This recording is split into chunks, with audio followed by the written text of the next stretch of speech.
like I said, I'm just honored to be a part of it and be with the governor and for him to understand what a lot of these athletes have been going through for so many years. So it's the start of something that we believe is special. That was LeBron James expressing his approval of a new California law. Governor Gavin Newsom announced Monday that he had signed the Fair Pay to Play Act, which will allow college athletes in California to sign with agents and be paid for endorsements beginning in 2023. The law is in direct opposition to the NCAA's model of restricting athletes' ability to profit off their own likeness, and the college sports organizing body campaigned hard against that bill. Warrior star Draymond Green expressing his own thoughts. Someone needs to force this dictatorship to change, because that's exactly what it is. It's no different than any country that's ran by dictators. The NCAA is a dictatorship. All right, staying in the Bay Area, Niners DB Richard Sherman says he hopes the new rule destroys the NCAA in general because it takes advantage of kids. Meanwhile, NCAA President Mark Emmert called the new law an existential threat to the college sports model. Max? Yeah. Talk to me. I mean, Draymond is almost right. It's not exactly like a dictatorship. It's just the NCAA is a business. Mm-hmm. And businesses are, by their very nature, amoral. That doesn't mean they're bad. It means morality doesn't play into it. They're protecting their own bottom line. That's all this is about. Now, I don't know why it's called the Fair Pay to Play law. It has nothing to do with paying the athletes to play. It has to do with it's still amateur.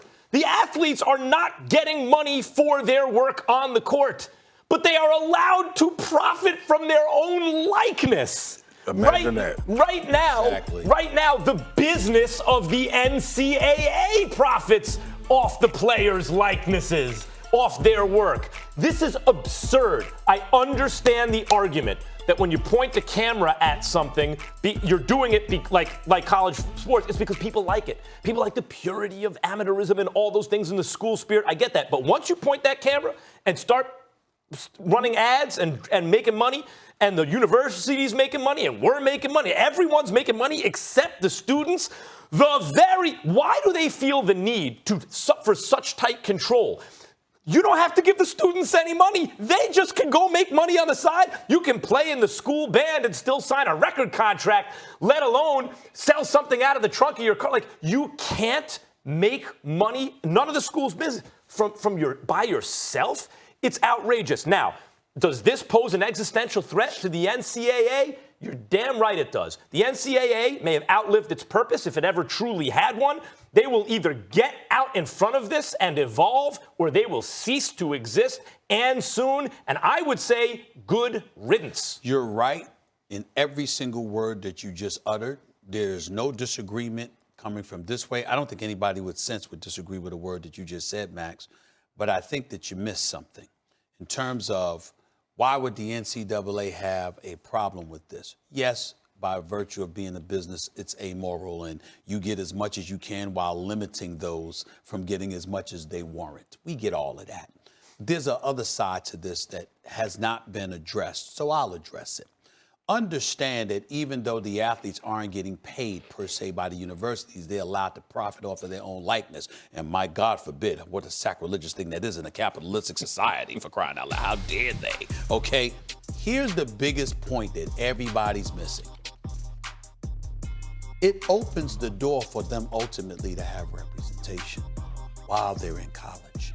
And if that happens, then ultimately we get to a point where we may start asking, why don't all the student athletes have representation?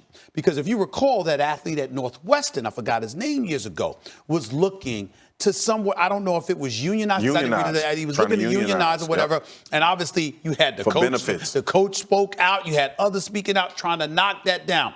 It's the last thing on earth that the NCAA wants.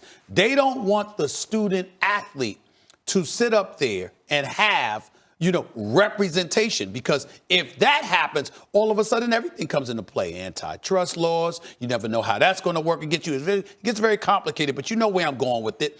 The reality is that You have a situation where it's considered a nonprofit entity for some reason. I mean, they have the nerve to consider it that, right? We know how bogus that is. Okay, it's a nonprofit entity, even though they rake in over $1 billion of March Madness alone. And then it's a separate entity from the FBS, for example, and other stuff, which is generating 9 figures in revenue. Somehow, some way, you got names on jerseys of student athletes and beyond, and everybody could go get it but the student athlete himself. You can't do that.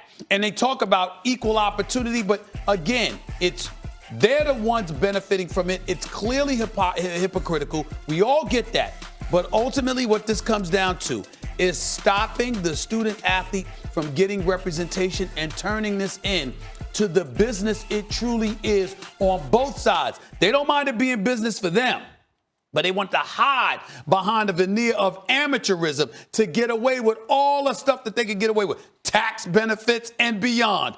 All of this stuff gets opened up the day that you acknowledge it truly is a business. That is what they are trying to stop, and they are being exposed for it. And thanks to LeBron James, thanks to Draymond Green, thanks to all of those athletes out there who have spoken out on this issue, because God knows they didn't have to. And I give them props for bringing it up. I'm so glad we are able to disseminate between athletes being smart now, because that's all this is. This is the evolution of athletes paying attention to the business model. And I'm going to be honest with you all.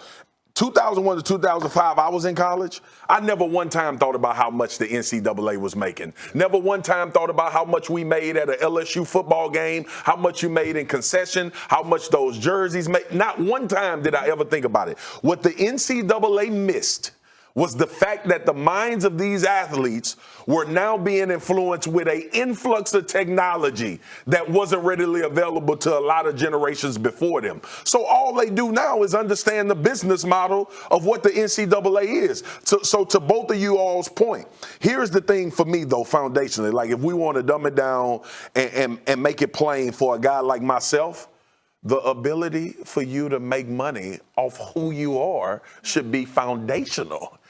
It should be one of those situations where a kid like myself, or majority of the kids that are going to compete at high level D1, regardless of what sport, are usually coming out of situations where they have to take on some responsibility for their family's well-being. Now, whether you want to blame the parents or blame the people before them, they shouldn't have to do that. They shouldn't have to help. I had to help my mom when I was in college.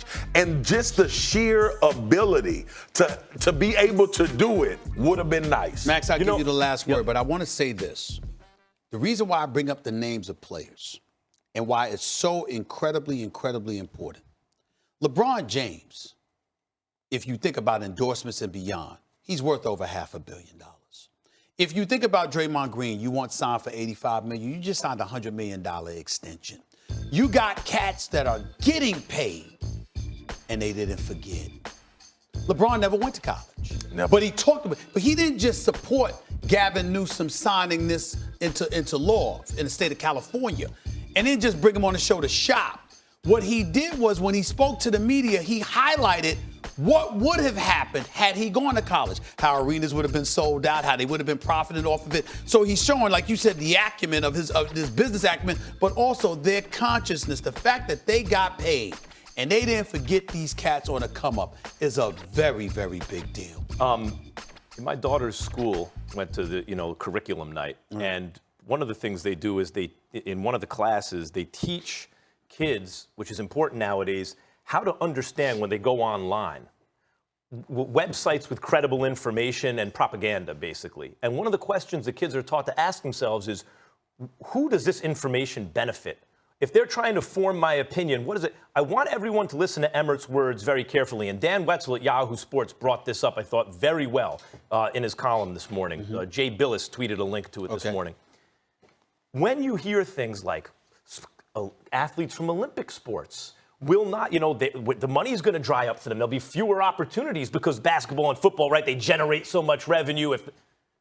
His point was, these schools in the Pac-12, like Stanford, for example, with almost $25 billion endowment, they could easily fund those sports if they actually cared about those athletes. If they don't care about those athletes and those sports enough to fund them, Why are they putting it on football and basketball players? No, let's pass that cost along to you. You fund them, because if you don't, we're certainly not going to. And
Gatorade packs carbs to refuel.